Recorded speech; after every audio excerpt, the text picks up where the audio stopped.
I've lived 1,000 lives. I've piloted 1,000 souls. I've killed and fought and died just for another role. This is the Happy Jacks RPG podcast, a roundtable discussion that's a mix of friendship, humor, unbridled enthusiasm, and tabletop RPG topics sent in from around the world. Just for another role.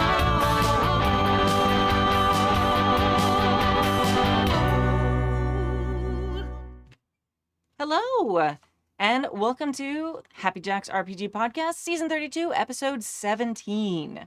I think I might have said the wrong episode number last week, but we were at the con, so that's understandable. That was our live con episode, and it's a little wild always. My name is Kimmy. I'm Jason. Already off on tangents. All right, doing great. In today's episode, Eric from New Jersey asks if TTRPGs can be therapeutic. And Thomas from Denmark revisits a topic about teenage gamers. And that one's a long one, so we only have 2 emails for tonight. If you'd like to contribute a question or story to the show, email us at happyjacksrpg@gmail.com. That's happyjacksrpg@gmail.com. Please send in emails. We might start having to do more episodes where there's only 2 emails because we're running kind of short. Announcements. Game Days is September 23rd. That is our Discord come play games with our community day. We try and have one like every other month. It sort of has ended up like almost every month because people are just like, let's do it again, which I'm great. You can come run or play games for our Discord community. It's completely free and all types of games are welcome. Safety tools are always required too, so it's a very great safe environment, and there's always like a wild menu of games to choose from. It's very, very cool. So to go there, go to happyjacks.org/Discord, and you can join our amazing Discord if you're not already there. Again, that's September 23rd, literally all day. We have a bunch of different time zones, so it's depending on where you are, it might bleed into the day before, the day after. It's around that day. That date is more general guidelines than actual rules. That's the quote. I got there eventually. And also, Big Bad Con is September 28th through October 1st. A bunch of the hosts are going. I know a bunch of community members are going. If you're going to be at Big Bad Con, come say hi. We're not doing a live show because it's the first time a bunch of us have ever gone to that. And it's very stressful to bring all the podcast equipment, especially to a con that most of us are flying to. So maybe next year we'll record live. We'll see. We're going to check out the lay of the land, or lay of the hotel, as it were, and get our bearings, and then we'll see what we're going to do. I do think we're going to have some sort of little something to give to people. I don't know. We'll figure it out. So I'm very excited about that. I'm a little nervous. It's going to be a lot of my Twitter mutuals there. It's going to be like, this is what you are in person. Yeah. Okay, cool. It is really fun, though. I went the year before. I think I went in 2019, and then COVID. Yeah. And I didn't do any of the online ones because I hardly knew the people there. You know, like I went once, loved it, had an amazing time. But yeah, I'm really looking forward to going back. Yeah. So I'm excited. I'm running 2 like games that people are signing up for. I think both of them are mostly filled. I know that the most recent sign up started about 45 minutes ago. So maybe they're full by now. I don't know. And then I'm running a bunch of games on demand. I haven't signed up for anything. You should do that. Well, or games on demand. Yeah, or games on demand. That's the other thing, is I'm running a bunch of stuff at games on demand. So that's very exciting. Okay, that's for our announcements for this week. Also, if you're on the Patreon, I have now put out both newsletters that I owe you. So did one for last month. I've already done the September one. I'm like rolling with that. It's very exciting. I am trying to set up a second Patreon only feed for the rewards there. I don't know if they'll let me do that. I've suddenly run into some settings issues and permissions issues, but I'll figure something out. So for those of you who want the nerding out and also the wrap up audio as like a podcast rather than just watching on YouTube, I am trying to figure that out. Give me time. But Patreon mostly is like, you get one feed for your minions. Yeah. Is the Pinnacle Season 1 up there? It is not yet because I was waiting because I'm trying to figure out if I could do that. Oh yeah. Okay. So cool. I mean like hurry up. No. Just curious. Yeah. I'm seeing if I can add it. I have one feed that has the whole backlog on it, and then different supporters have different access to different parts of the backlog. If worse comes to worse, I can just add it to that as like a separate title or something, and it'd just be part of that feed. I don't know. We'll figure it out. It'll be great. Cool. Okay, cool. Indie Designer of the Month. It's September. That was me Rude. faking being exciting because Yeah, I'm a teacher. And Rude. that's, September's very rude. So we have a new Indie Designer of the Month. Cesar Capical is a Brazilian game designer, graphic designer, architect, and musician. And that's just too much coolness for one person. I Yep, don't think that's that's allowed. ridiculous. Also rude. Many things are rude. Yeah. You can find his work at quirky.games, which takes you to it's a link tree. There's another name for it though.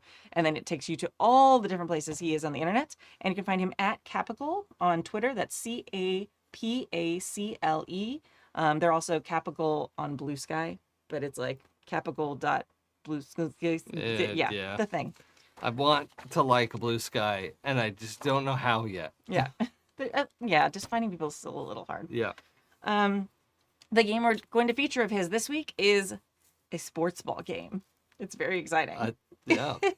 It's called 2 Minute Warning. It's a narrative card game designed to capture the raw emotion and drama of the final moments of a championship football game. Now, it's designed to be American football, but it can work with like what we call soccer, also football, or anything sort of in that vein. But it's specifically designed for football Americano. Here, numbers fade into the backdrop. Points, yards, or seconds are abstracted with cards. The mechanics are a vehicle for storytelling, for evocative moments of decision-making, tension, and glory. You transport yourself into the cleats of the players, facing intense choices, responding to challenges, and vying for ultimate success. You live their passion, their doubts, their hopes, immersed in the storytelling, making choices, and experiencing the heart-thumping climax of a game where every moment can be the decisive one. And it is designed for solo or group play, which I thought was super, super cool. And this unique experience takes less than an hour, allowing you to dive right into the action. Yeah. I mean, this is a game with receivers, tight ends, and snappers. So, anything could happen. Everything could happen. You can find it at capital.itch.io. It is usually at $14.90 is the price. Right now it's on sale for $11.92. The cool thing about it, and I've actually never seen this on an itch sale before. First off, like the booklet's beautiful. It's made to look like a sports magazine. Oh, cool. Like full color, you flip it and it looks like you're looking through like Sports Illustrated or something. It's really beautiful. But also there are options there to order at cost, like print versions of it, which I didn't know you could figure out how to do that through itch. So now I have to figure out how to do that. Oh. But so you can get a Like paper a print on demand kind of thing. Yeah, it's print on demand, but for cost. Like, Yeah. so you pay that and then you have access for the at cost. There's also cards that can help you play. You don't have to. Like, there's like the custom cards you can play with regular cards too. But there's like a whole menu of all this different stuff. You could also get access to a virtual tabletop for it, which is awesome. Like, there's just like a really great thing, which I might have to steal for my future itch.io listings, because it's a very cool layout. You get a lot for that 11 or 14 bucks. That's cool. Yeah, I'm gonna look into that model too. Yeah. It's really neat. I was very excited to. He has so many different games, but the first one is like, oh, his most recent. It's a sports ball one. It's football. Okay.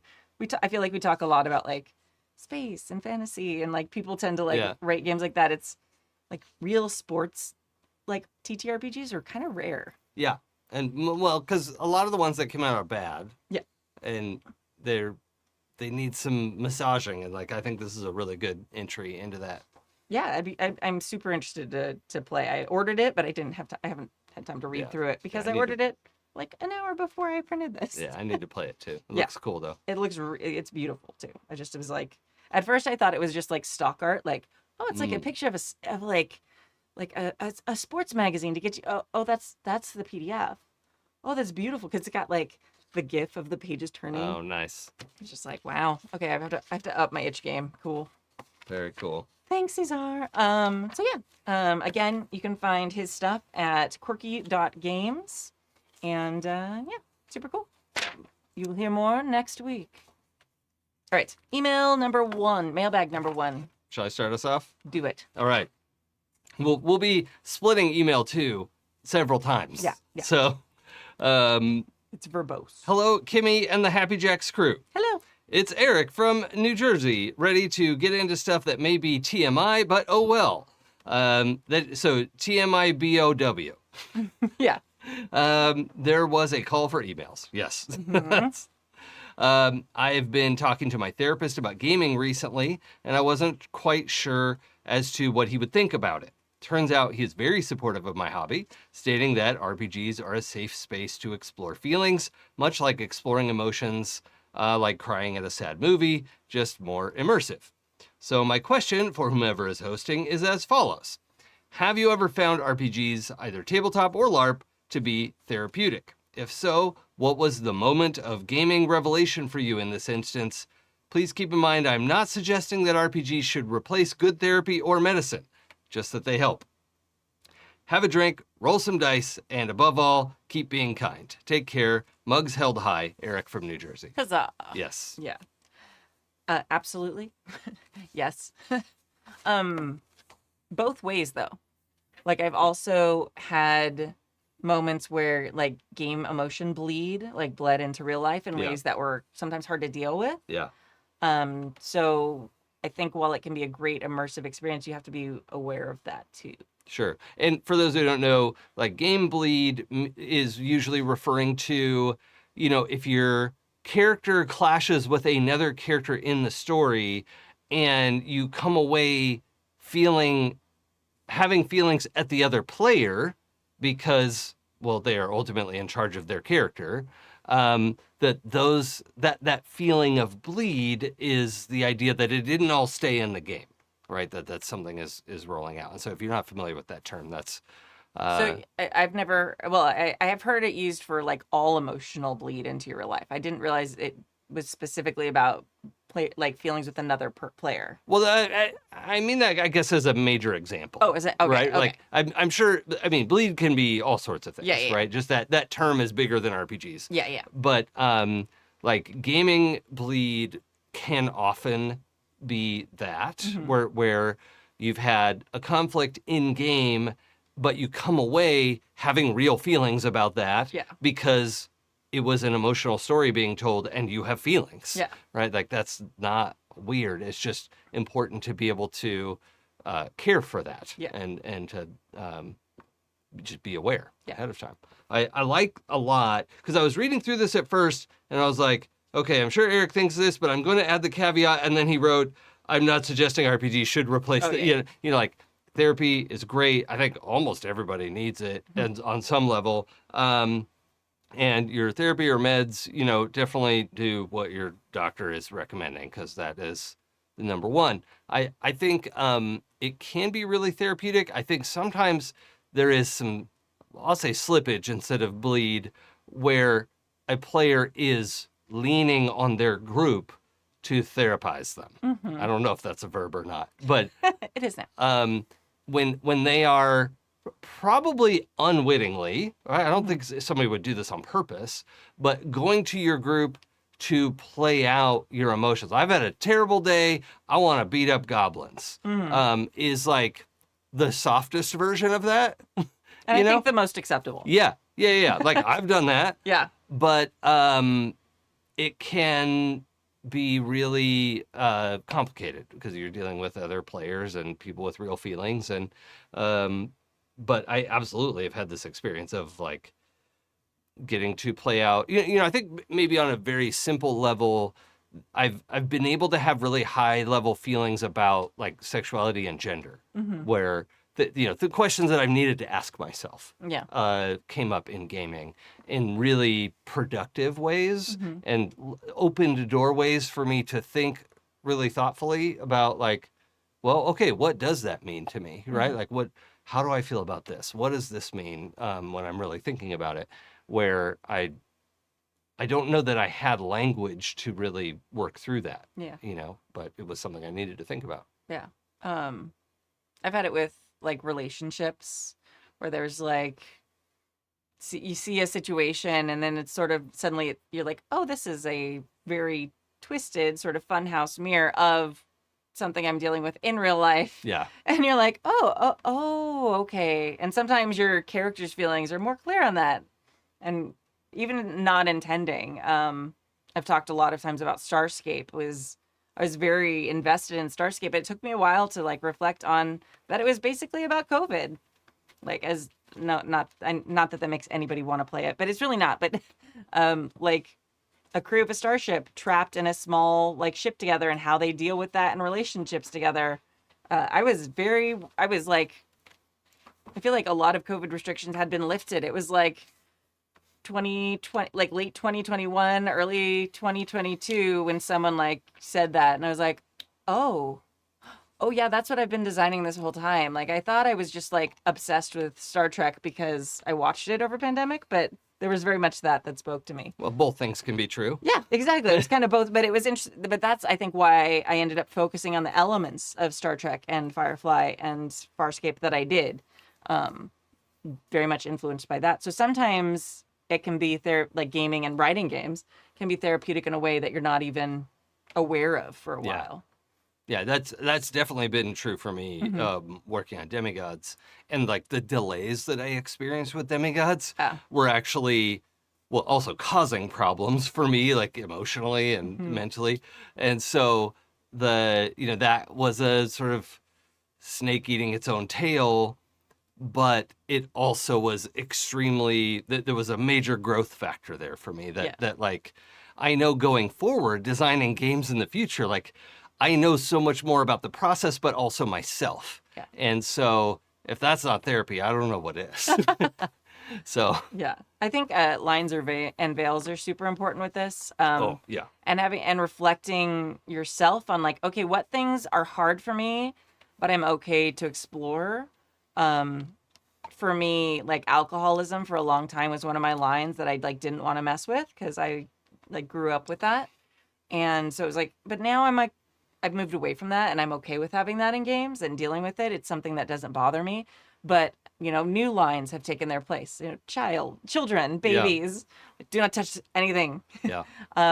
So it's kind of interesting how you can see kind of your progress as a person and how you're changing based on things with gaming. Like if I look at like, not that I don't have them saved, although actually I've been doing them on Google Docs long enough, I probably have a whole bunch of my old Lines and Veils docs just sitting around. I bet you do.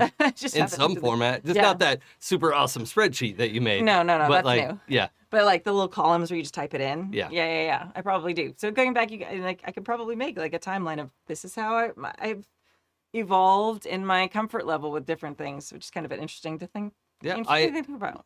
Recently, I have stopped checking the ghosts box. Oh, yeah? Yeah. It's something I feel more comfortable. I don't know about movies and stuff, but like Wendy's got some ideas. My partner has some ideas about places for me to start. Oh, okay. And so I just want to like ease in and see like, is this still an issue for me? Yeah. Once every 10 years I try pickles and spit it out. It's always disgusting. But like, it's good to try it to be sure. Yeah. I gave up. I don't do that with peanut butter. Oh, yeah, that's fair. Nasty. Wendy also quit peanut butter. Well, yeah, but that's because it stops her breathing. Yeah, she would die. Yeah. I'm just a piggy bitch. Okay, I probably shouldn't use that term, but I'm allowed to use it about myself. Yeah. So I think, we've talked a lot of times on this podcast too about how people we pick on Monster Hearts. Jillian, I know, I'm sorry. But like Monster Hearts, I do feel is one of the games a lot of people, you can jump into it and just have fun with it. But I do feel it has the capacity, for, at least we've seen it, have the capacity for people to try and work through some of their high school issues. Well, and I've seen the authors talk about their intentions around that. Like that was a goal, was to give a platform for that and to give some ability to have thoughtful progress. Yeah. And, but I think there's also, and I don't want to like call out specific games, but there are specific games that are designed where you step into the role of a therapist or something like that, which those games always give me pause. I haven't played them personally, so I don't know. But it always makes me a little nervous when people who are not, honestly, even if it was mental health professionals writing those games, I still have pause about it because I feel like having someone in, unless it's like a soloing game, if it's a solo journaling game or something, then that's totally different. Yeah, journaling, that's yourself. But if you're actually playing with other people at the table and you're stepping into the role and assuming a role of some sort of therapist, I think that's something that... Yeah, and even the concept of like peer counseling has come under a lot of heat, I think rightfully, lately, that a group therapy without an actual therapist there can actually be harmful. Yeah, absolutely. And for plenty of perfectly good reasons. And so, yeah, that's just worth noting, right? Yeah. Is that if you or multiple people in your game are really leaning hard into this as therapy, and either not everybody at the table knows, or people at the table have different agendas, Yeah. agendai, then that can create some really strange conflicts or struggles for you, who Yeah. just wants to move forward and ask interesting questions. Yeah. Eric's actually in the chat room. He asks, like, Call of Cthulhu, which I think is COC. No, like, if you're playing in a game where your profession is a therapist or a doctor, but you're not actually therapizing the other people at the table, like in Call of Cthulhu, like, that's different. That's like your job, an occupation. Yeah. It can lend itself to some of your die rolls or something, or what skills you use. But there's games that you actually are, like, role playing, like, as a therapy session and things like that, which those are what give me pause. Yeah. Like, if it's literally just like a profession, like you can be a doctor, or you can be I don't know, archaeologist or a therapist. Like, that's Sure. a little different to me, as long as you're not like stepping into that role to talk through feelings with players and other things. Yeah.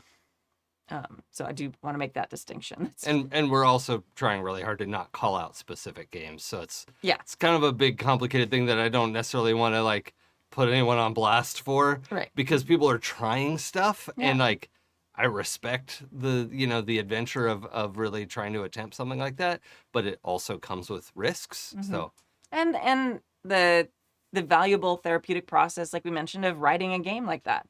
Like, that could be incredibly valuable to the person creating it. So it's just something that's a little bit hard to navigate, especially with everyone, always assuming best intent. Yeah. And, I think, I mean, it is, I think in some way, like, every tabletop game is some sort of a little bit therapy. well, it's all a social experiment, Right. or a social experience, and any group of humans together are gonna run into some feelings, Right. And that is big and complicated. And if you're not ready for it, or you haven't thought about that ahead of time, or that sort of thing. Yeah, well, and even just the act of making a character, like, you are choosing something that's like yourself, or specifically choosing something that's not like yourself because you want to feel what that's like. Yeah. So it's, it's like, okay, I'm gonna do like power fantasy, or no, I'm gonna see what it's like to be somebody completely different than I am, or so it's very much I mean, honestly, like, when kids play pretend when they're little, like, that's actually how our brains develop. It's incredibly important, and actually is how humans have risen to rule and now destroy the planet. Yeah. Is through, like, our storytelling. Yeah, because one of the big things that separates, or that, like, animal intelligence struggles with, and you see glimmers of with elephants and dolphins and certain species, is that ability to think or imagine something that is not present. Yeah. That ideation, that well, there's all these theories on intelligence and what that means, and what emotional intelligence is separate from that, which I'm not qualified to preach about. But I think it is a big, complicated question. Yeah. And even beyond just emotional intelligence, our brains, there's a bunch of amazing research on this if you want to Google around and look at it. Like, the actual narrative storytelling is something that our brains have been pre-programmed to be very open and accepting to, which is why so many people are having trouble in this new age where we're having narratives constantly thrown at us, because our brains, our evolutionary brains, our lizard brains, if you want to call it that, are not have no capacity for telling lies and falsehoods from truth. Right. Because our brains are just programmed to pull in stories and information and take it in. And prioritize the scariest information first. Yeah. So anything that sounds like a threat or danger or anything like that, and that is based on your personal worldview. Yeah. Right? Of like, oh, someone's coming to take my job. Mm-hmm. Well, okay. Yeah. That would be scary if it was true, And so but there's no way to discern that discernment is wild. Right. And that really plays into role-playing games. You consciously know that the emotions at the table are fake, but it can stay with you in a way that you don't expect because most of your brain can't tell that difference. So that gets back into bleed a little bit, but that it can be long-term. Like some of us have things we think about in games for years later. And sometimes we wonder why. Like, why is this still something that I still think about? Or I wonder why I made that decision. Because your brain, at least the majority of your brain, could not tell the difference between that and a thing that it was that it thought was true. Not that really happened to you, but it was told was true. Yeah. So it gets very complicated very quickly. It's fascinating. It's such a cool topic. It's so weird to think about. And such a weird evolution of like this core of human civilization, which is narrative stories. It's also unfortunate in one sense that we have two teachers talking, and we didn't have anybody else join us tonight because like we have, I think, a very specific like point of view on that based on a lot of education research and all that kind of stuff that is like really specific to.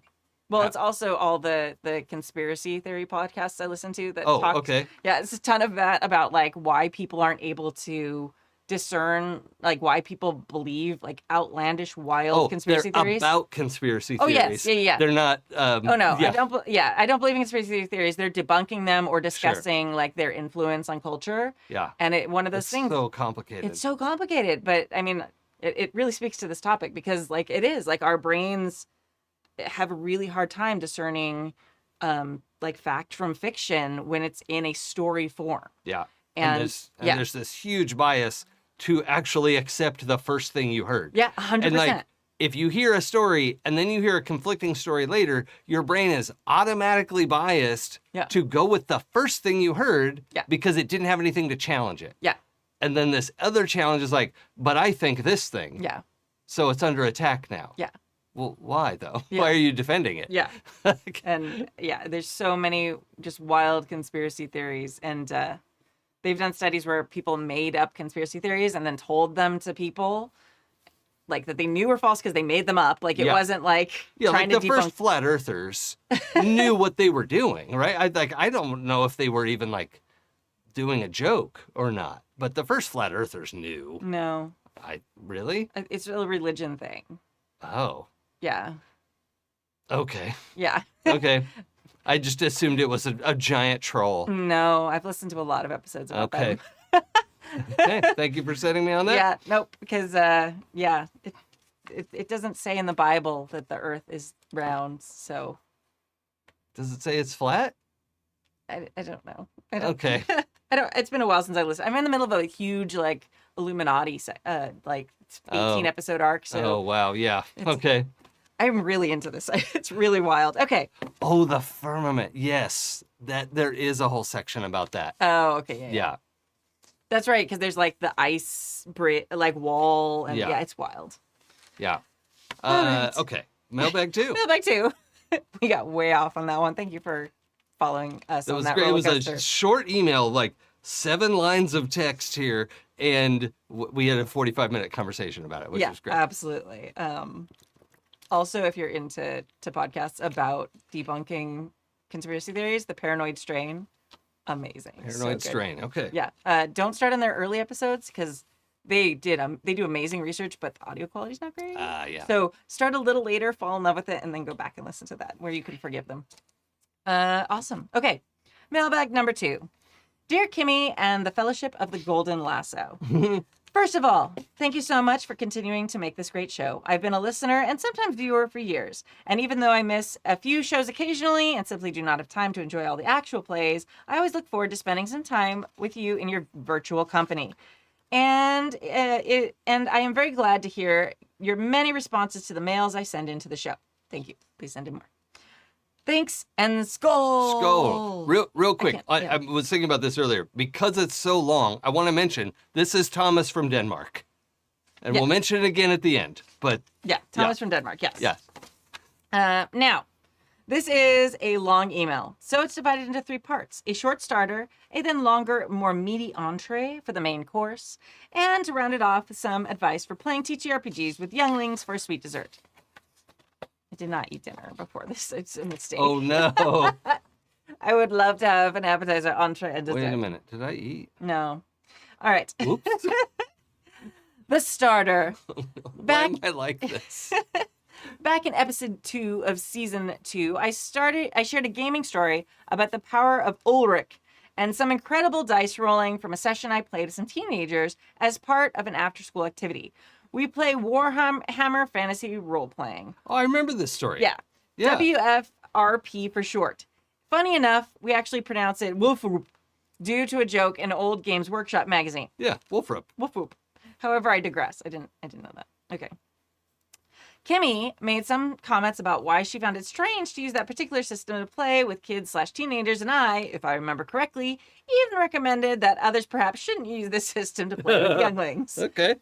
This surprised me, but and even recommended that others perhaps shouldn't use the system to play with younglings. This surprised me, but then again, no, not so much. It's probably some cultural differences, and the rules, oh boy. The Warhammer 4th edition rules are both clunky and way too complicated. And on top of it, the core rulebook is very, very poorly edited. Yeah, it sure is. So for that reason alone, I would myself advise against using the game for both kids and adults. But I love the setting. And there are some integral parts of the system that really work well for the purpose. So ever since I have continuously had to simplify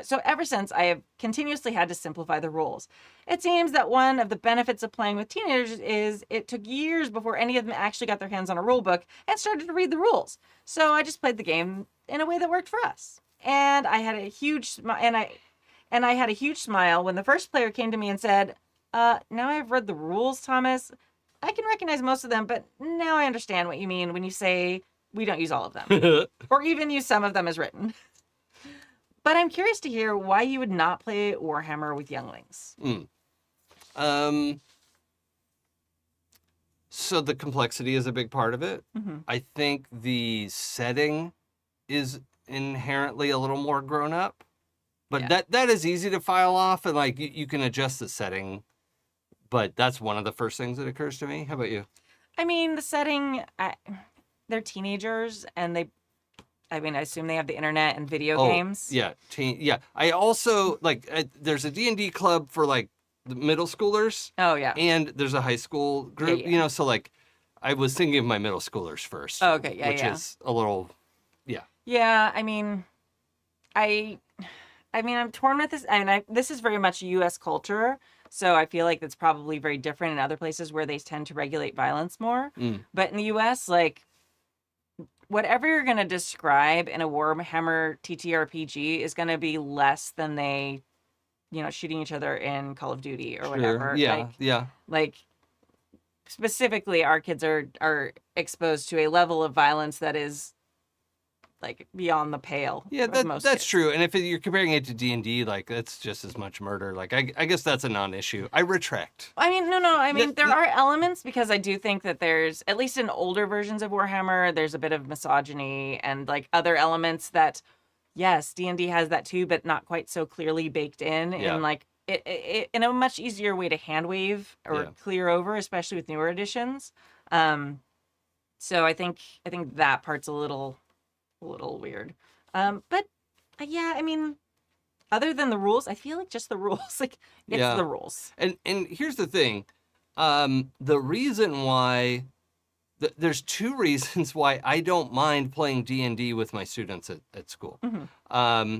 One is they know what it is. Yeah. And there's a popular movie now, and now there's Baldur's Gate 3 they're talking about. Like, all this stuff is in common language, and there is a cultural touchstone to think about. There's a popularity to it. Or if it's not popular, it's at least aware, right? If you say, what is the world of fantasy, Warhammer Fantasy Roleplay, there's a whole huge explanation that's required, and then you still have trouble imagining, like, your character in the street, But with D&D, there's this huge recognition, right? Yeah. And having played a little bit in the Adventurers League at our last couple cons, it is very accessible, which is hard to say out loud. That's hard for me to admit. But they have the greatest like game support because it requires it, right? Like I want to be clear, like I'm not just straight up complimenting. It's a very complicated game and it required this incredible amount of support, and which is why it's easy to get into. Is you can go on D&D Beyond, you can crank out a character in 5 minutes. Yeah. And hand it to them. They don't know what everything is on the sheet. That's okay. Some of it's intuitive, some of it isn't. But you could start playing make 6 characters and explain basically what's going on in an hour. Yeah. And get going. Yeah. I mean, even if they've never seen the D&D movie, because that's a newer kind of thing. I think that's come out since the first email. Time has no meaning. This is the beginning of this, so it was like 20 weeks ago. I don't know. No, Well, I guess I'm just getting into why I would not play Warhammer. Yeah, no, Yeah. but like even without those touchdowns, it's really easy to be like, this is like Lord of the Rings, or this is like, there's so many high fantasy touchstones for people, at least nerdy people, that, you know, it's so easy. And again, like, yeah, I think you really hit the nail on the head with Warhammer. Just having so much more you have to learn other than the rules, which are already a kind of a hot mess, as you admitted. Yeah. And I don't know. I mean, I think maybe partially my familiarity with it. Like, I am aware of Warhammer. I know about it. I have not played it, but I have it somewhere, I think, in my house.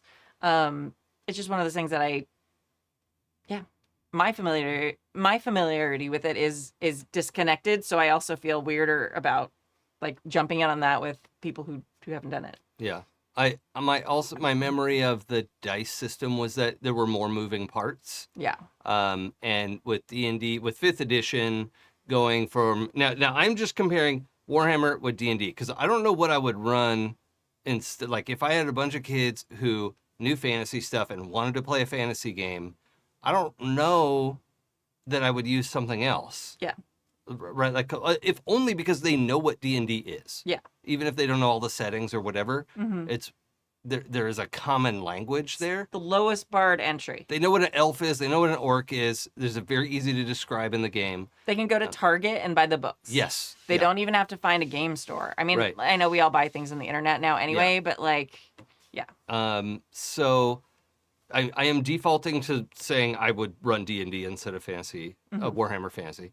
But that's also like with D&D 5th edition, the advantage-disadvantage thing.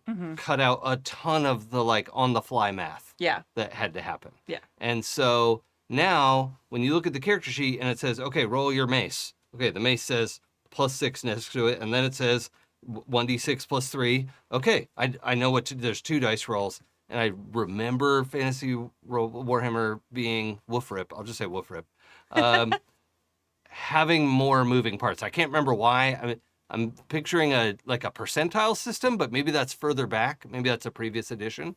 Yeah. But that's what I'm thinking of. Something like that.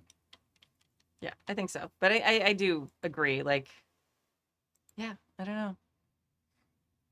D&D is just so easy. Like, not necessarily the easiest to play, but it's so easy for people to access and to get the pieces for and all that stuff that it's hard to beat that for a entering into the hobby. Oh yeah. So just quickly in chat, the mods, complicated modifiers, tables, all that stuff that you can get in D&D if you go looking for it and really want it. Yeah. But there is a fast mode, right? There is like a what do I want to say? Quick start, basically, of, because they have worked very hard and put millions of dollars into the effort of D&D Beyond to make it that accessible. Yeah. And that most game designers can't afford that, and that's the way of the world. Right. And and streamlining it with, additions. Like, I feel like, Warhammer is, and people are saying this in the chat, like an old edition of D&D that's more clunky.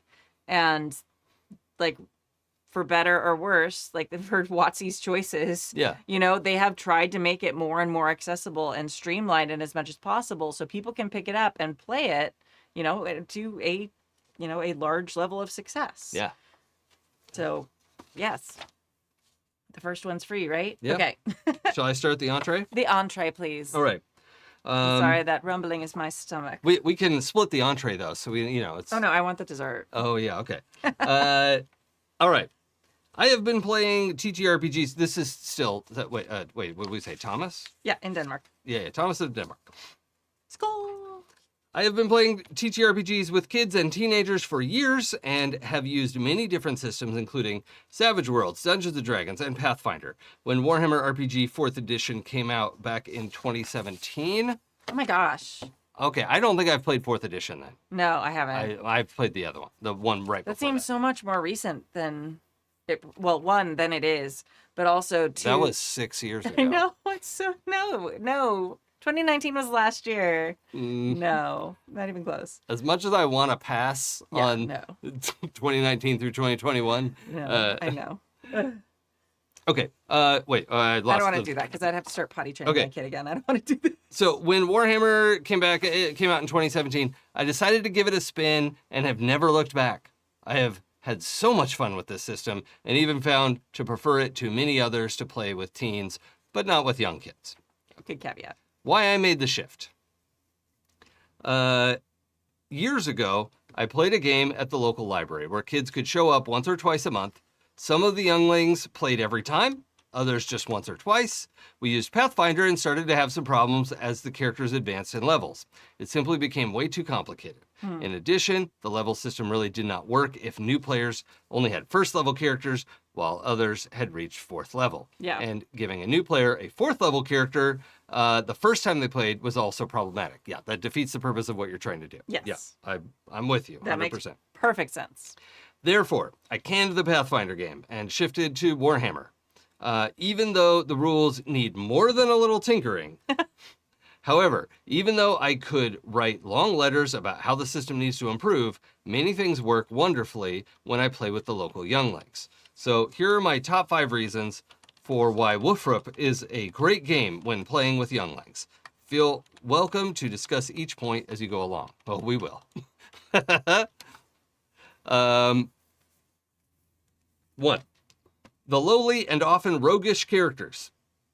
When a party consists of a mixed group of wannabe adventurers, such as Warhammer classics like Ratcatcher, Beggar, Servant, or Outlaw, it shapes how the game is played. Even the more prestigious careers have humble entry levels. You have to be a squire before a knight, an apprentice before a wizard, etc. The party simply feels more ingrained in the setting with their mundane jobs. And often it becomes a story in itself when a character starts off as a lowly scribe in the townsman career, but aspires to advance to town councilor or even burgermeister, or simply changes career to become a bounty hunter or a river warden. I love the word burgermeister. Yeah, me too. It's so cool. That sounds. Turns out, like, I think I have the 2009 edition of Warhammer. Okay. Which is 3rd edition. I think that's probably what I played. Yeah, I think that's what I have because I remember getting the book around the time the podcast started, like, or it might have been like the next year. Yeah. So that's so I'm not obviously not playing the most recent one or playing it. I'm not playing it. I read it a few times and I haven't. It's sitting on my shelf with all the other things I own. But I'm sort of torn on this because I remember we've talked about Warhammer before, and not recently, but in the olden days of Stork and Stu and others, how sometimes like the concept of starting as a squire isn't that interesting to people a lot of times, but I am super fascinated by it, and actually that sounds like something I would really love. And maybe it's not interesting to folks like us necessarily because we've done those games, right? Possibly. We know that there's a game where I can be a Githyanki knight riding a dragon.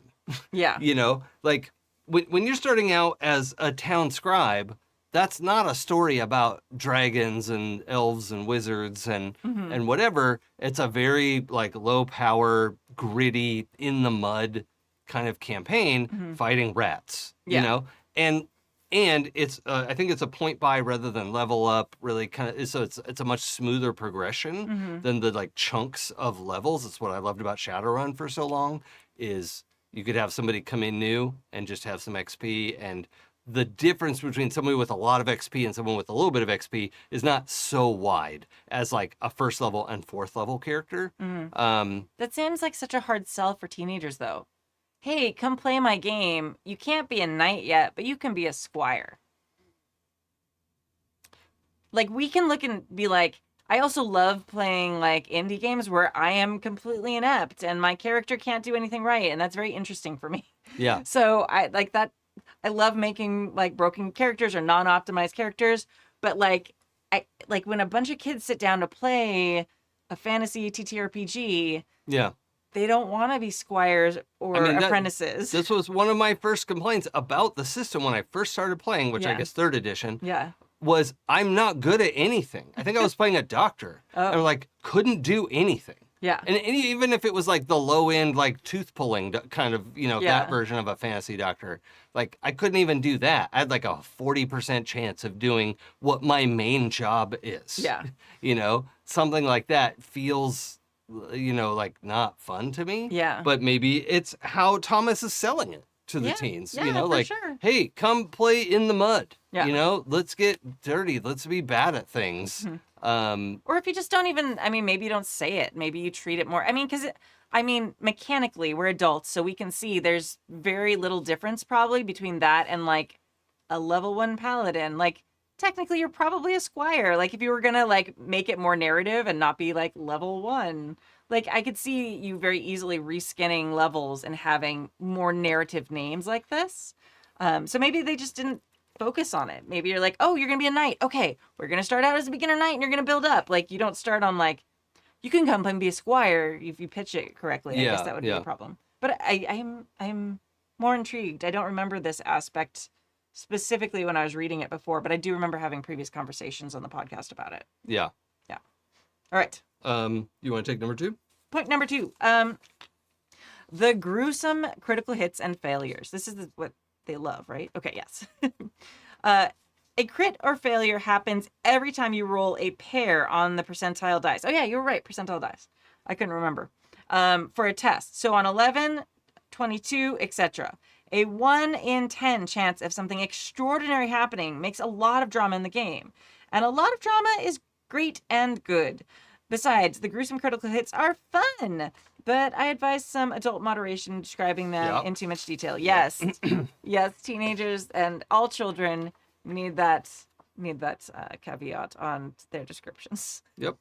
And 3, combat rules that don't favor the brave or the bold.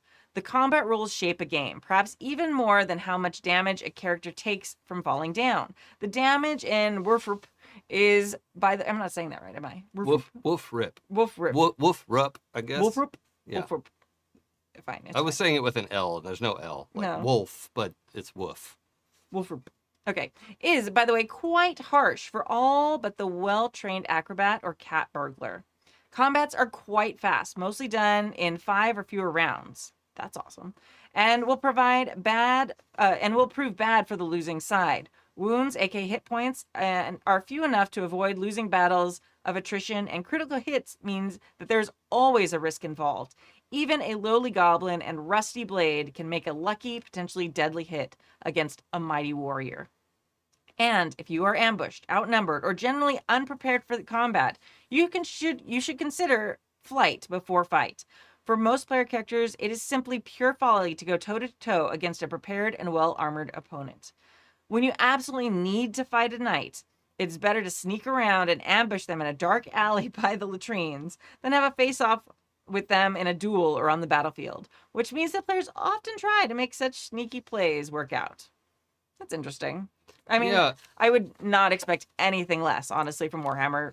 But again, this level of, like, knowing that you shouldn't just run in and fight them Yeah. is not what I have found intuitive with my teen players. No, that's true.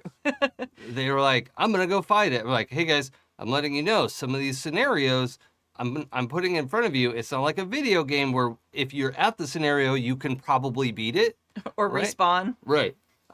This is what I want is to give you the opportunity to think about, should we fight it or should we flee? Yeah. And I got, yeah, we fight it. Yeah. I mean, it's super. That's one of the things I love about some other systems too. Like, I love that GURPS is really deadly. I love that the duels in L5R are really deadly, or used to be deadly. You know, there's something really amazing about that, and it makes for incredible storytelling moments. And maybe it's better not to like baby the teenagers and like facilitate them like being like combat obsessed. You know, maybe Sure. it's like, okay, we're gonna run one, just practice combat before we get started, have all of them die real quick, and be like, Sure. okay, now that you know how this goes, we're gonna actually start our campaign. So now you can choose wisely Yeah. when you make your choices. But I mean, I could see that being really interesting to them too, because in a world where they do play video games, where they respawn or they can't die or they, you know, whatever they do, you know, they use God mode. Sorry, that's a very old callback. There might be something really interesting and attractive to them for something where it's like, yeah, no, you're done. Like you fight it and it's super deadly. Yeah. So maybe that's like something that really appeals to them. Yeah. I don't know. Tell us. Write in and tell us how they feel. Ask them. Shall I read number 4? Yes, please. Fate points. Wolfrip is a wonderfully deadly system. As mentioned, it is fun to roll on the crit tables and see your enemy's fingers fly, lungs collapse, and bones snap. On the other hand, for some players, it is less fun when it happens to their own character. And character death is, for the most part, neither a fun experience. Even though both can be considered a learning experience about being able to handle losing in games, that's kind of what you're talking about. But that is more general takeaway from playing games that we can come back to in another email about why after school clubs are great. He's reading my mind. Basically, is what's Yeah. happening. Good, good. Good. Excellent. Fine. Please send that email as well. Yeah. But to mitigate the deadly rules, the mechanics of fate points come to the rescue. A character usually begins the game with about 3 fate points, and they can be used to save your character from death, insanity, or chaotic mutations. Why would you want to prevent chaotic mutations? I don't know. Therefore, there is a consequence when you try to wrestle a troll, jump in front of a blunderbuss, or whatever one might do in the heat of the game. However, for the first 3 or 4 times, you get a freebie and can spend a fate point to get out of the situation. Okay, so that mitigates a little what you were talking about. Like, let's do a practice session anyway. Like, let's do a practice fight where everyone's going to lose. Yeah. And then also you get some fate points if you really run into trouble. Yeah. You do respawn. Yes. You get 3 respawns or whatever. And understanding that, can you get more fate points? Does anyone know? Do you know? I'm sure you can. I'm sure. Like, there has to be some sort of mechanic in there. I mean, maybe that's just the life of your character. I mean, that's true. You have 3. I would assume, based on the majority of the mechanics out there that I've seen with every other system. Well, like Monster of the Week's luck points do not come back. That's true. When you're out of luck. That's literally. true. And I guess Call of Cthulhu, same. Yeah, I like that personally. Yeah, I like that too. I absolutely think that's a great way of doing it. That'd be interesting. All right. Yeah, It really is. I evidently have to read 4th edition Warhammer Yeah, Fantasy because like role-playing. if you ran out, if you used 3, you almost died 3 times. Yeah, You know, like that is substantial. but it's also super easy to die. Yeah, So it happens a lot. yeah, that's true. Shall I go on to number 5 and then you Yes. get dessert? Please do. All right. Lots of skills is the next point. When players sit at the table, they often look at the character sheet in order to figure out what to do. If the only skills on the sheet are a dozen variants of how to whack a goblin, said goblin will be whacked. When playing Warhammer, there are, for example, a slew of fellowship skills such as gossip, bribe, and charm, which I have learned is great for the players. It reminds them that there might be a different way to get by. All in all, when playing Warhammer, the characters often work in morally gray zones, doing all kinds of unlawful shenanigans, which I have found is a huge bonus when playing with teens who like doing such things. And on top of that, often balk and do weird things when you as the GM expect them to play good and honorable heroes. So it's just better to play the rogues from the start. Okay, that is so true. You hit the nail on the head with that one. Yep. Thus concludes the second part, and not so much with a question, but more a chance for the hosts to reflect and perhaps consider which gaming system they would prefer to use when playing with teens and any pros and cons in that system they would highlight. So what would you look for in a system and or setting if you should play a TTRPG with younglings before dessert? I mean, like we said, D&D. So I feel like I can't pick that, even though I probably wouldn't want to run it, but I feel like that would probably be the most logical thing to run for people. Well, I mean, the question is, what would you run instead? Yeah. Well, then Warhammer. Or Warhammer. Maybe you're convinced. You sound like you were coming around on some of the Warhammer stuff. I mean, I am interested in looking at it and the new version because I obviously haven't. Fourth edition sounds playable. Yeah, even with the lack of editing. That's yeah. I mean, I guess I'm probably a little less snooty about that now that I'm making games. I'm like, oh yeah, typos. Those happen even to great, amazing people. Yep. Great, amazing people. Game designers have typos in their material. Yeah, typos. Yep. Oh God. Oh, okay. Well, I've had I have a friend. It's Sam's like really good friend. Actually, has a son who keeps like every time we see each other, which is like twice a year at like different like parties. He's probably like 16 now. He's been asking me since he was like 13. No, before pandemic. So, I mean, 2019 was last year. So he's got to be like, 14. I don't know. Nope. He's a young teenager. He wants to run Shadowrun. He's really into Shadowrun and very interested. And I'm just like, no. So I found Runners in the Dark or Runners in the Shadows. I think it's a PBTA hack. It might be a Forge in the Dark hack. I don't remember. But it's like Shadowrun, if you don't want to run Shadowrun, is basically what it is. Yeah. So I have a copy of that, which I might eventually try and run. Although I think now he's like driving and not interested in me running things for them anymore. But I think it was a point somebody made on this show. we never make points on this show. But there was, I think, a fair comparison or a fair point made about more like the hippie story games that we all like, and that it puts this tremendous front load on the GM and the players to some extent too, where like when you open the Shadowrun rulebook, there is a very clear, it's a long and arduous process, but it's a clear process. Yeah. The 5th edition rulebook, don't bother with 6th, it is hot garbage. Yeah, look, chat 6th edition is not playable, in fact. So the it's all that. It's the same reason why the way D&D, right? Like it has so much of that front loaded for you. Yeah.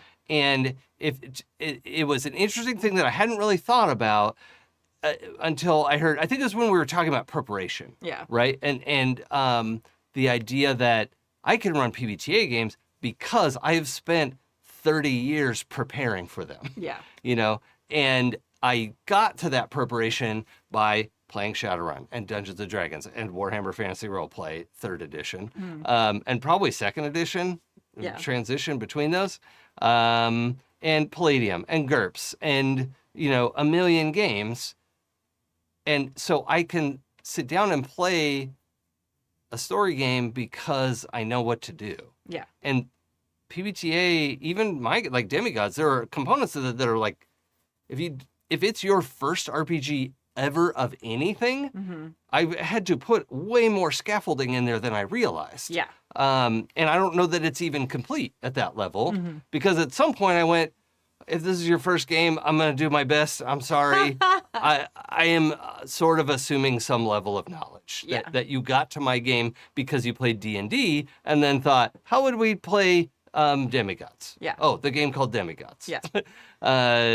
So I found that too, like surprisingly, the more I roll out and playtest Starscape, I'm having people who haven't played Powered by the Apocalypse before, and also people who haven't played role playing games before. And for some people, they are able to pick it up no problem.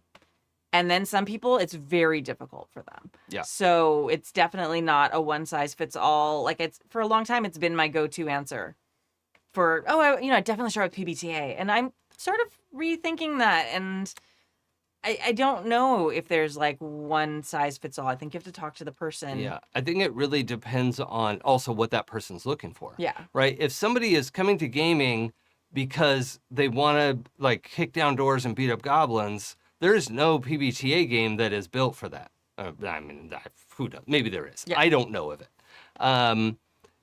Like Demigods is one of the most combat-focused PBTAs out there. Starscape has excellent combat, but it's not.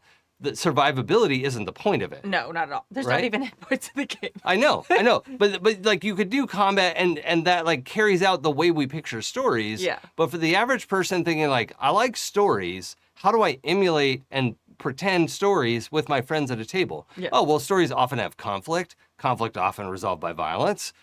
Yeah. There's a really clear line of how to do an adventure in D&D or an adventure in, like there's all this support of like, here's this great conspiracy in Shadowrun that you could play, or Call of Cthulhu, or whatever. There is a mythos, there's a fiction built up around it. And when you sit down to play, I don't know, like, even Masks, right? Which I think of as a masterpiece of game design, it assumes so much knowledge. Yeah. And if you don't have that, it's questionable whether you should start with that or Champions. I mean, that's a wild statement to make. It is. I'm not providing a concrete answer, I'm sorry, who are you? but it's worth asking my the friend question, Jason? what does the person want to get out of it, right? Do they want to tell emotional stories or do they want to beat up bad guys? Right? Like what and that is going to be so different. Yeah. If somebody is like heard about D&D, they're like, oh, we tell stories with our friends? Well, let's try a PBTA or something, right? If they're like, oh, I heard we can beat up goblins and get gold and loot, like, oh, let's start with D&D and then see where we go from there. And maybe we'll get to emotional stories. Yeah. I mean, most, like 99% of people don't even have that thought process. They're like, D&D, that's what there is. They don't know other than that, unless they have a handy guide who knows more about it to help them. Yeah, I feel like D&D is the first step, and I don't know if I'm supposed to talk about this, but someone that we know who may or may not be in chat is going to be working on a set of classes about how to role play and how to run role playing games. I'll let them announce it, but I've been talking with them about it, and honestly, it's one of those things where it's like, yeah, I mean, it's got to be D&D focused because that's where it is. Like that's the massive amount of support that is there. They can go to D&D Beyond when they're not at the game and read tons of material. Yeah. Some of it's paywalled, but there's so much there you could go and read. Yeah, 8 billion actual plays where you can watch how to do things, all that stuff.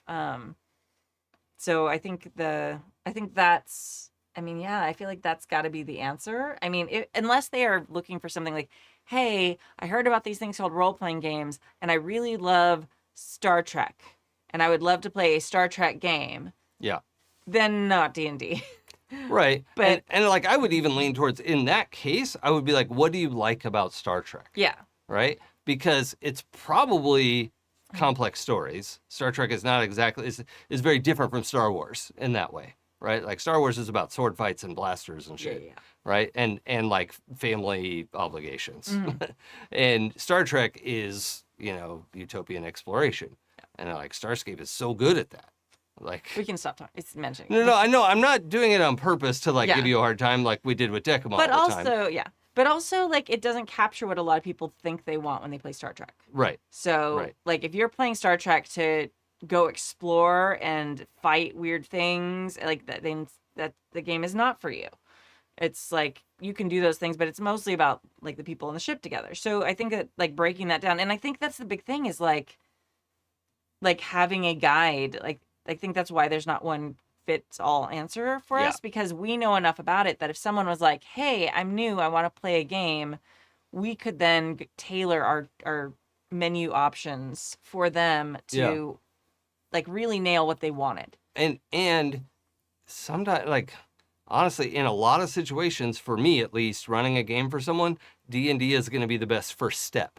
You know, Well, of and like, you did a bunch of that this summer. yeah, So with of new like, people. here, try some, and now, hey guys, that was really fun, right? There's other kinds of stories we can do, Yeah. right? Like this isn't the only game out there.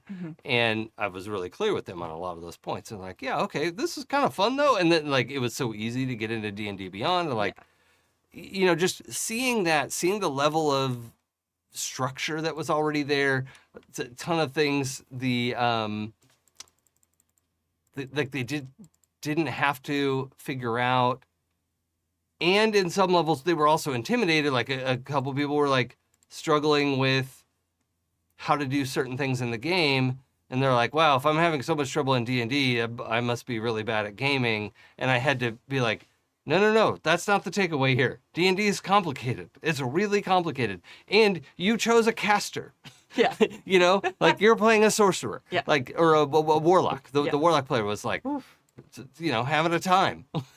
And it is a time. Yeah. So, like, you know, just explaining what a patron is. It was just like, wait, what? Yeah. I have to do what someone says? Like, Yeah. Wait, what? yeah. Yeah. Like, it was a whole complicated thing that, like, they got into, and we had great conversations about it. But then, you know, like, some of the teachers, I did a bunch of, if you don't know, I played D&D with a bunch of my colleagues from school this summer, 2 different groups, and went through a couple of one-shots, right? And introduced a bunch of people who never played before. And their experiences were different, right? The next game, like there's one person who is like, I've made 17 characters, and I haven't stopped thinking about the game we played. I'm like, yeah, man. Yeah. I got you. Yeah. And then several others are like, that was really fun. We should play again. And I started with, okay, is there a night after school that would work? No. Yeah. What about Saturdays? No. Okay. Yeah. So we're not going to play again. Yeah. Right? But the one of them is like, We can do this. This is a thing. yeah. Yeah. Which you know, very relatable. Yes. Been there. Like, I guess, okay, so I think we're approaching it as teachers again. Like, what's going to be the best for the student? How do we pick? So I'm going to simplify this and be like, what would I like to run for new people? Like, what would I enjoy running? I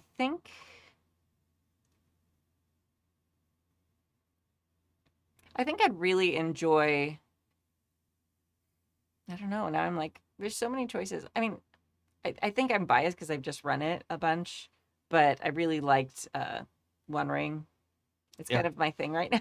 I'm really obsessed with it, and I keep talking it up to everybody. the onboarding for that looks so intimidating to me. Yeah, I mean, it wasn't that bad. Like when we sat down and like kind of did it. I think now that I've been through it once, I think it could walk someone through it. And it's something that would be so relatable to 99.9% of the people I know. Even my 3-year-old has some contextual, like, Middle Earth. Oh, that's a hobbit. What's a hobbit? I don't know, but that's one of them. Like, she doesn't know, but so I think that might be. I'm shocked that your 3-year-old knows what a hobbit is. Someday I'm gonna have to explain to her what her name means, and that's gonna be like, weird. Yep. But you did that. I did that. But it's like the weird one that not everyone's like, oh, your parents. I have a Leia in my class right now. Oh, that's unfortunate. And it's just like, I mean, Leia was a name before the movie, at least. yeah. When people are coming to school named Aragorn, you know, like that wasn't a name before Lord of the Rings. Yeah. Yeah. Oh man, I had a Luke, and the middle name was Skywalker one time, and then they had their regular last name. Oh, that's unfortunate. I mean, I never said it out loud, so like I was the only one in the class who maybe knew. I don't know. I hope had the roster. Yeah, you're like, oh, okay. So I think that would be my choice right now. Not necessarily for any other reason than It's got an IP that people can jump in on, even if they've never. I mean, most people have seen at least something about it in the, in the greater context of things. It's a fantasy game that like you get a character. I was pretty happy with how the combats went once we got the it needs a visual aid. It helps, but also D&D does too. I think so. Yeah. Yeah. I think you shouldn't play D&D in Fantasy of the Mind or Theater of the Mind. Mm-hmm.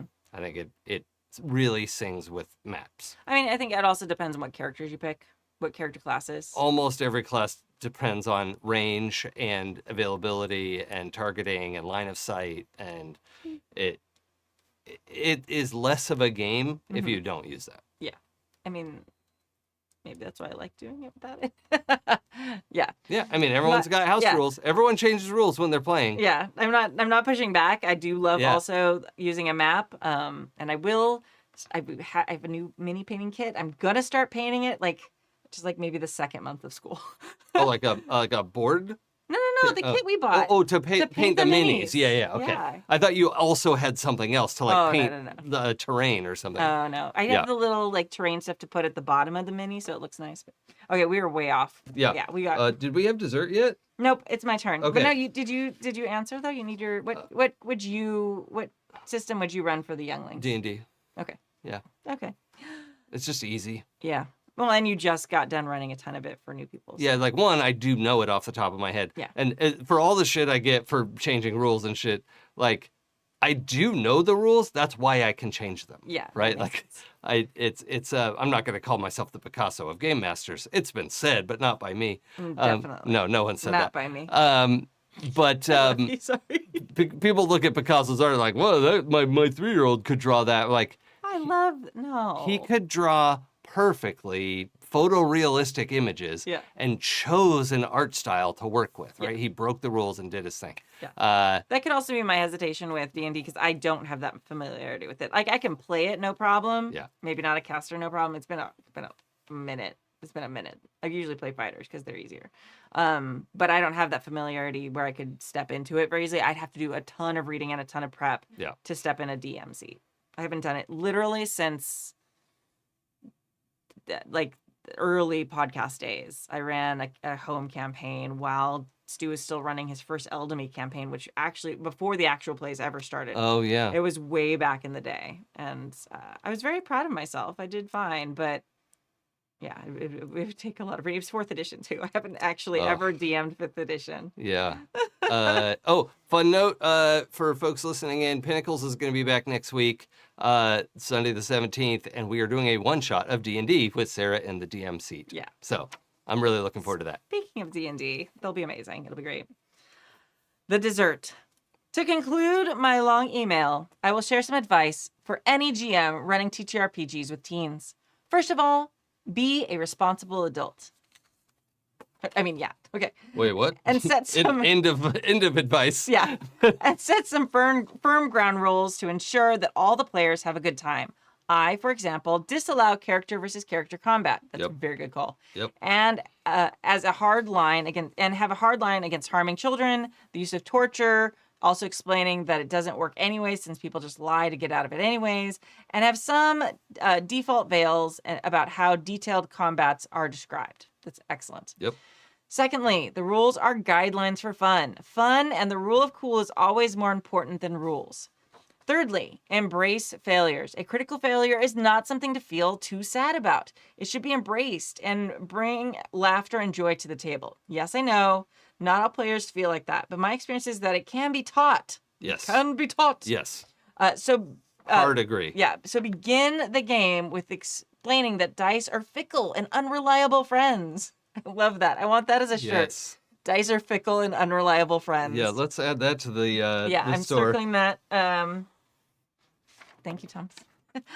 They will betray you, and yes, it is part of the fun. So when the players do fail a dice roll, always make an effort to spin it into something that is fun. It is, after all, the character, not the player, who failed. Dice will show up to help you move your couch. Yeah. And then pretend to sprain their ankle and eat the pizza that you got for everyone. Yeah, and drink the beer. Yeah. And they'll show up to take you to the airport 35 minutes late and barely get you there on time? Yeah. Probably. Maybe, yeah. Oh, I'm so sorry. I got a flat tire. I was so gonna be early too, and then like all this stuff happened. My dog ate my phone that had the Google direction. Yeah. Yeah. Oh, I want to add one thing before you close out the email. Okay. Absolutely, children need to learn how to lose. Yeah. Right? Like that's a like teaching thing. Like we try to put it in there. You know, by the time they get to high school, they are so geared that their GPA is so important that there is no such thing as losing. Right? I mean, it depends on the student, obviously. Everyone works with a different population of students, but like they have been told that losing is the worst thing that can happen to you. And if your GPA takes a hit, that is bad for you. Like it will affect your college applications. Like that's real, and I won't pretend it's not. But students need to learn when and where they can lose, and that's okay, and it's fun. Yeah. Right? Like we're telling a story. You didn't lose the game, your character fucked up. Yeah. Right? That's fun. Yeah. And you won the game because your character fucked up. Well, I'm pointing out in movies, how much fun would it be if characters in movies, nothing went wrong. If nothing ever went wrong. Like Yeah. that's like the whole like we teach the freaking like building tension, like, oh, there has to be a failure, you know, the hero's journey thing. Yeah. Like that's part of it. You root for them because they have those failures and then they have those wins. Yep. So having that roller coaster of emotion, and yeah, but they have to be explicitly not taught, but that has to be explained to them, because especially if they've never played a game like this before. Yeah. Because they've never played a game like this before. In video games, for the most part, at least the way most teenagers approach them, it's win or lose. Yep. Like you either beat the game or you don't. Yeah. Winning in this case is telling a great story. Yeah, And, exactly. yeah. And then final advice this time around: expect teens to be teens and do wild things. They are not adults, so do not expect an adult conversation can solve problems. Yeah. Oh, wow, yeah. Do not be afraid to say no, and or taking the time to explain why some actions will derail the game and make it all less fun for all. Absolutely. Again, thanks for making this great show. Best regards, Thomas from Denmark. P.S. This mail was far too long. Sorry. Wrong. P.P.S. You said P.P. Nice. P.P.P.S. Skull. Goal. Real quick on that, oh shit, what was I gonna say? Oh yeah, the derail, like it's so important. And I had a situation with my students last year with the middle schoolers, and they like were trying to get to the bottom of something, and like something was attacking the Coliseum, and they were like, okay, well, I attacked the guards. I'm like, the guards aren't attacking you. I'm like, if you do this, they will start attacking you. And that's not going to be great because it's a small town. And now all they have is the Coliseum, right? Everyone will know who you are and everyone will hate you. Yeah. Right? And they're like, yeah, I'm going to do it.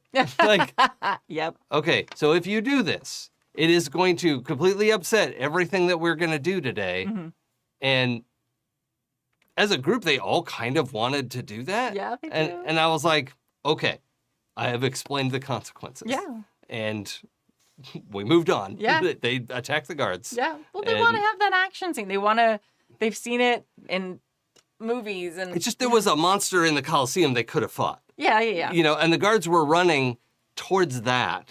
And they were going to like run past the hero. And they're like, oh yeah, we're going to pick the guard's pocket as he runs by. I was like, physics? What? No, It's fine. Whatever. I mean, at least you're not their physics teacher, because then you'd have to be really concerned. No. All right. All right. Thank you. We're only doing 2 emails tonight because that one was very long. Yeah. It was worth 3 all by itself. Yeah, it was a great email. Thank you so much, Thomas. We always love your emails. Thank you for joining us for season 32, episode 17 of the Happy Jacks RPG podcast. Please support our amazing indie designer of the month, Cesar Capical, and you can find his work at quirky.games. Thank you to our chat mod, James V, and to our amazing Patreons who keep us ad-free and independent. You can join their amazing ranks at happyjacks.org/Patreon and get the cool new newsletters that I'm totally doing and I'm being reliable about. I'm very excited about that. My name is Kimmy. I'm Jason. And this week we're going to leave you with a song called Henry Me Son. It's by the Poxy Boggards. You can find their Ren Fair music at poxyboggards.com. Thank you all so much. We will see you next Sunday. Talk to you later. Bye. Where have you been all day, Henry, my son? Where have you been all day, my beloved one? I've been out in the meadows, I've been out in the meadows. Make my bed, I've a pain in me head, and I want to lie down. And what did you have to eat, Henry, my son? What did you have to eat, my beloved one? Some pies and beans, some pies and beans. Make my bed, I've a pain in me head, and I want to lie down. And when shall I wake ye up, Henry, my son? When shall I wake you up, my beloved one? I would, mother, goodbye, dear mother.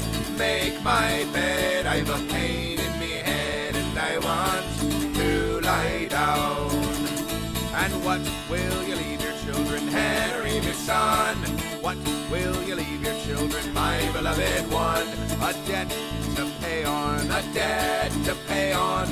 Make my bed, I've a pain in me head, and I want to lie down. What will you leave your wife, Henry, my son? What will you leave your wife, my beloved one? A rope to hang on, a rope to hang on. Make my bed, I've a pain in me head, and I want to lie down.